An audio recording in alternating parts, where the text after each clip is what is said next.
The Justice Department has released a trove of documents related to the life, death, and criminal investigation of convicted sex offender Jeffrey Epstein, including many that have already been made public from prior disclosures.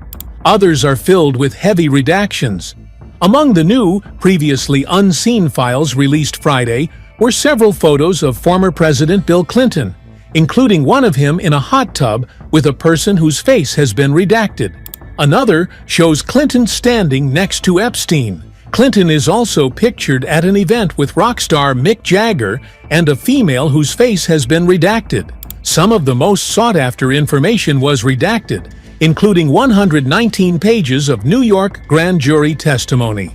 Representative Ro Khanna, D. California, who co-sponsored the Epstein Files Transparency Act, which legally required the files be released, expressed disappointment with the contents during an NPR interview with Mary Louise Kelly on All Things Considered Friday. Khanna said the drop didn't contain the files he was looking for, stating the release seems at very best incomplete. There's a draft indictment of the first Jeffrey Epstein case that really implicates other rich and powerful men who knew about the abuse or participated in it. That indictment should be released, Khanna said when Mary Louise Kelly asked what he still needed to see. There are witness interviews between the FBI and other people who were accused of being at Jeffrey Epstein's rape island or going to parties where there were 16 and 17-year-old girls being paraded around. Those witness memorandums need to be released. On Friday morning, Deputy Attorney General Todd Blanche suggested in an interview with Fox News that several 100,000 pages would be released on Friday, with more to follow. Khanna said he would like an explanation from Blanche about where the missing documents are and what the DOJ's timeline is to make them public. The release of the Epstein files is the latest development in a political saga that has dogged President Trump's second term in office and caused bipartisan backlash against Trump's conflicting and shifting commentary on the subject. Trump amplified conspiracy theories about the files relating to his one-time friend Epstein on the campaign trail, vowing to publicize information about the financier's crimes and ties to powerful people that he alleged was being covered up by the government. After he returned to the White House, Trump fought efforts by lawmakers and his supporters to release those files, calling Republicans who demanded transparency stupid and blaming Democrats for pushing a hoax before ultimately signing a law that was passed with near-unanimous support. The Epstein Files Transparency Act gave Attorney General Pam Bondi 30 days to publish all unclassified records, documents, communications, and investigative materials about Epstein available in a searchable and downloadable format. The law also directed the Justice Department to share documents related to Epstein's accomplice, Ghislaine Maxwell, and individuals named or referenced in connection with Epstein's criminal activities. Information regarding plea deals and decisions not to charge Epstein for other alleged crimes, as well as records pertaining to his 2019 death by suicide in federal custody. Over the summer, the FBI put out a memo that said their files include a significant amount of material, including more than 300 gigabytes of data and physical evidence. Some of that includes photos and videos of Epstein's accusers, including minors, and disturbing material that will not be made public. The bill from Congress also says anything that would jeopardize an active federal investigation or ongoing prosecution can be withheld or redacted too. Trump called on the Justice Department to investigate some Democrats and institutions he said were complicit in Epstein's crimes or mentioned in other documents made public, including tens of thousands of emails and private files turned over to the House Oversight Committee under subpoena, FBI records, and numerous court cases over the years. I will be asking AG Pam Bondi and the Department of Justice, together with our great patriots at the FBI, to investigate Jeffrey Epstein's involvement and relationship with Bill Clinton, Larry Summers, Reid Hoffman, J.P. Morgan, Chase, and many other people and institutions, to determine what was going on with them and him, Trump wrote on Truth Social in November. In a separate Truth Social post announcing his signing of the Epstein Files Transparency Act, Trump said Democrats were using the issue to distract from what he says are victories for his administration.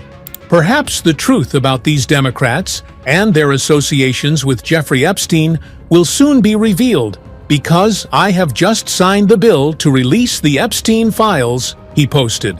The president had the authority to release the files without congressional action. Friday's release of Justice Department files joins tens of thousands of other records made public over the years, including court cases, government document dumps, and subpoenas from Congress. Spread throughout roughly 23,000 documents released by the House Oversight Committee in early November, emails and texts revealed a list of powerful people in politics, academia, and business that sought his counsel and friendship in the years after he pleaded guilty to state charges of solicitation of prostitution and of solicitation of prostitution with a minor under the age of 18 in 2008. The people who consulted with Epstein in those documents rarely acknowledged the severity of the crimes that required him to register as a sex offender, though simply corresponding with Epstein does not implicate individuals in his criminal activities, convicted or accused. There's an apparent letter of recommendation for Epstein from linguist Noam Chomsky, calling him a highly valued friend, that recalled how Epstein connected him with former Israeli Prime Minister Ehud Barak, another frequent Epstein correspondent. Jeffrey constantly raises searching questions and puts forth provocative ideas, which have repeatedly led me to rethink crucial issues, the letter reads. There's advice Epstein gave to Steve Bannon, Trump's former strategist, about ways to build a far-right political movement overseas. If you are going to play here, you'll have to spend time. Europe by remote doesn't work, Epstein wrote in 2018. Lots and lots of FaceTime and hand-holding. Europe can be a wife, not a mistress. Former Harvard University president and one-time Treasury Secretary Larry Summers is documented numerous times having intimate personal chats with Epstein, including asking for romantic advice and joking about women's intelligence. I yipped about inclusion, wrote Summers in 2017.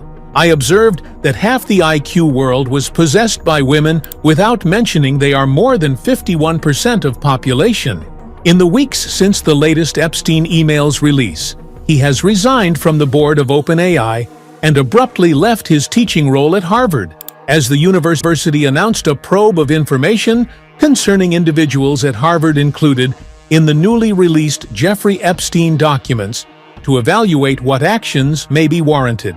Summers isn't the only high-profile Democrat who found himself in Epstein's orbit.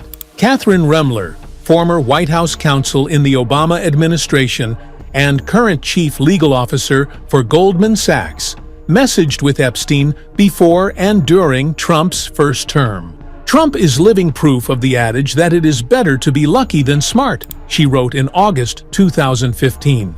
I regret ever knowing Jeffrey Epstein, Rumler told the Wall Street Journal in 2023.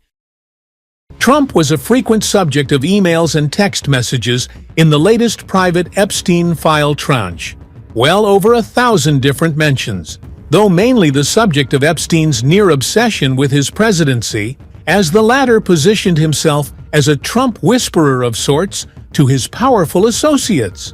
In one 2015 email between Epstein and author Michael Wolff, the pair discuss a potential question from an upcoming CNN appearance about Trump and Epstein's personal ties. I think you should let him hang himself, Wolff wrote. If he says he hasn't been on the plane or to the House, then that gives you a valuable PR and political currency. You can hang him in a way that potentially generates a positive benefit for you. Or, if it really looks like he could win, you could save him, generating a debt.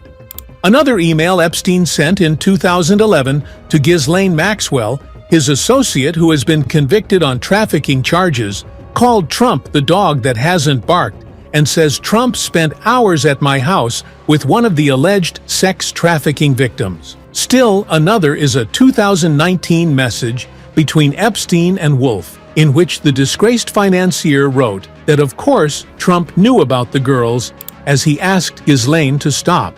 The email does not elaborate any further. "I have met some very bad people, none as bad as Trump," Epstein wrote in 2017 to Summers. "Not one decent cell in his body."